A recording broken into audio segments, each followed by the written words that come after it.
Hello friends, welcome to Gomathi's kitchen. இனி நம்ம பார்க்க போற ரெசிபி பாத்தீங்க அப்படினா நல்ல ஒரு ஆரோக்கியமான ஒரு டிஃபன் காம்போ தான் பார்க்க போறோம்.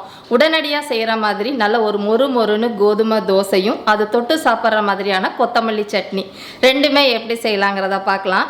இன்னைக்கு செஞ்சிருக்கிற கோதுமை மாவு தோசைக்குன்னு பார்த்தீங்கன்னா நான் தயிர், மோர், அதே மாதிரி சோடா உப்பு எதுவுமே சேர்க்காம நான் சொல்லியிருக்கிற அளவுகளில் எல்லா சாமான்களையும் போட்டு செஞ்சீங்க அப்படின்னா நல்ல தோசை உங்களுக்கு மொறுமொறுனே கிடைக்கும். இதே மாதிரி பார்த்தீங்கன்னா நம்ம சேனலில் நிறைய வகையான டிஃபன் காம்போ ரெசிபிஸ் போட்டிருக்கிறேன். அந்த ரெசிபியோட லிங்க் எல்லாமே தனித்தனியாக கீழே டிஸ்கிரிப்ஷன் பாக்ஸில் இருக்குது. விருப்பப்பட்டால் செக் பண்ணி பாருங்கள். இப்போ வாங்க இந்த தோசையும் சட்னி ரெண்டுமே எப்படி செய்யலாங்கிறத பார்க்கலாம். கோமதிஸ் கிச்சனை சப்ஸ்கிரைப் பண்ணாதவங்க சப்ஸ்கிரைப் பட்டனை ப்ரெஸ் பண்ணிக்கோங்க. உடனுக்குடனே அப்டேட் வேணும் அப்படின்னா பக்கத்தில் இருக்க பெல் பட்டனில் ஆல்ங்கிற ஆப்ஷனை மறக்காமல் ப்ரெஸ் பண்ணி வச்சுக்கோங்க. இப்போ இந்த கோதுமை தோசை செய்கிறதுக்கு மாவு நம்ம கரைச்சிக்கலாம். அதுக்கு நான் எடுத்துருக்கிறதுன்னு பார்த்தீங்கன்னா மெஷரிங் கப்பில் நல்லா தலை தட்டின மாதிரி 1 கப் அளவுக்கு கோதுமை மாவு எடுத்துக்கலாம். நீங்கள் வீட்டில் அரைச்சது இல்லை கடையில் வாங்கினது எந்த கோதுமை மாவானா சேர்த்துக்கோங்க. இப்போ இதுலேயே பார்த்தீங்கன்னா 1 டேபிள் ஸ்பூன் அளவுக்கு அரிசி மாவு, எந்த அரிசி மாவாக இருந்தாலும் பரவாயில்ல, 1 டேபிள் ஸ்பூன் சேர்த்துக்கோங்க. கூடவே பார்த்தீங்கன்னா 1 டேபிள் ஸ்பூன் அளவுக்கு ரவை, வறுத்த ரவை வறுக்காத ரவை எது வேணால் சேர்த்துக்கலாம். இதுலேயே பார்த்தீங்கன்னா இந்த தோசை மாவுக்கு தேவையான அளவு உப்பு 3/4 டீஸ்பூன்லேருந்து 1 டீஸ்பூன் சேர்த்துக்கோங்க. அடுத்ததாக ஒரு 3/4 டீஸ்பூன் அளவுக்கு சீரகம் சேர்த்துக்கலாம். சீரகத்தை அப்படியே போடுறத விட இந்த மாதிரி கைகளால் கசக்கி விட்டு சேர்க்குறப்ப இன்னும் நல்ல மணமாக இருக்கும் உங்களுக்கு தோசை. அடுத்ததாக பார்த்தீங்கன்னா இதில் காரத்துக்கு நான் இன்றைக்கி மிளகு தான் சேர்க்க போகிறேன். வேணும்னா நீங்கள் பச்சை மிளகாய் சேர்த்துக்கலாம். மழை நேரத்தில் மிளகு சேர்த்துக்கிறது நல்லது. அதனால் 1 டீஸ்பூன் மிளகை 1 பாதியமாக இடிச்சிட்டு சேர்த்துக்கோங்க. ரொம்ப பொடிச்சதாக சேர்த்திங்க அப்படின்னா அந்த வாசனை அவங்களுக்கு அந்தளவுக்கு நல்லா இருக்காது தோசையில். கூடவே பார்த்தீங்கன்னா பொடியாக நறுக்கின கருவேப்பிலை இலைகளையும் சேர்த்துக்கோங்க. வேணும்னா நீங்கள் கொத்தமல்லி தலையும் சேர்த்துக்கலாம். இப்போ இதில் பார்த்தீங்கன்னா முதல்ல 1 கப் அளவுக்கு தண்ணி ஊற்றிட்டு உடனே நம்ம கிளற வேண்டாம். ஒரு 2-3 நிமிஷம் அப்படியே விட்டுருங்க. அதுக்கப்புறம் கலந்தோம் அப்படின்னா நமக்கு கட்டிப்படாமல் ஈஸியாக மாவு கரைக்கலாம். இப்போ பார்த்தீங்கன்னா ஒரு 4 நிமிஷமாகவே விட்டுட்டேங்க. இப்போ நீங்கள் விஸ்குலையோ இல்லை கையால் நீங்கள் கலந்தீங்க அப்படின்னா கட்டாயம் உங்களுக்கு கட்டி தட்டாது.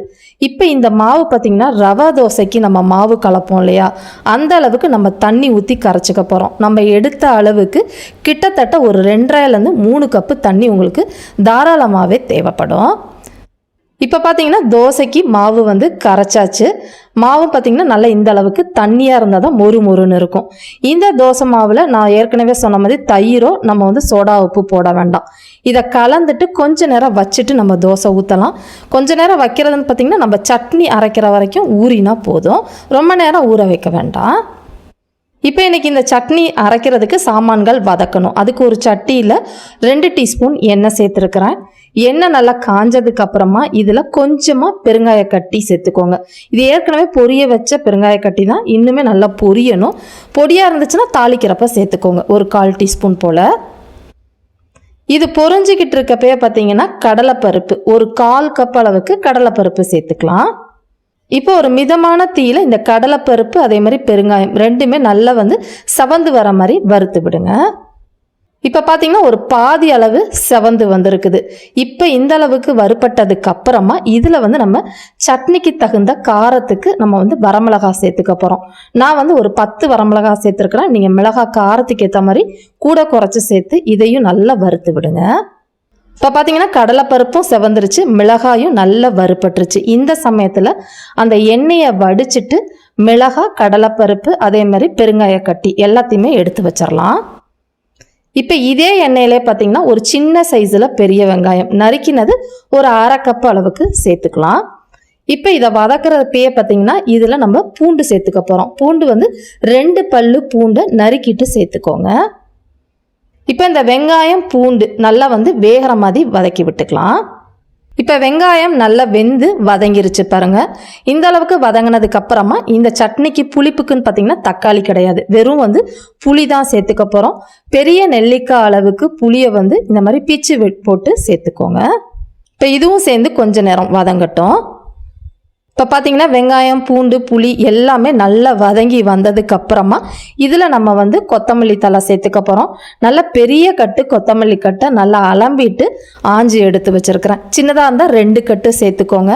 நறுக்கினதோட அளவுன்னு பார்த்தீங்கன்னா மெஷரிங் கப்பில் கிட்டத்தட்ட 3 கப் அளவுக்கு உங்களுக்கு கிடைக்கும்.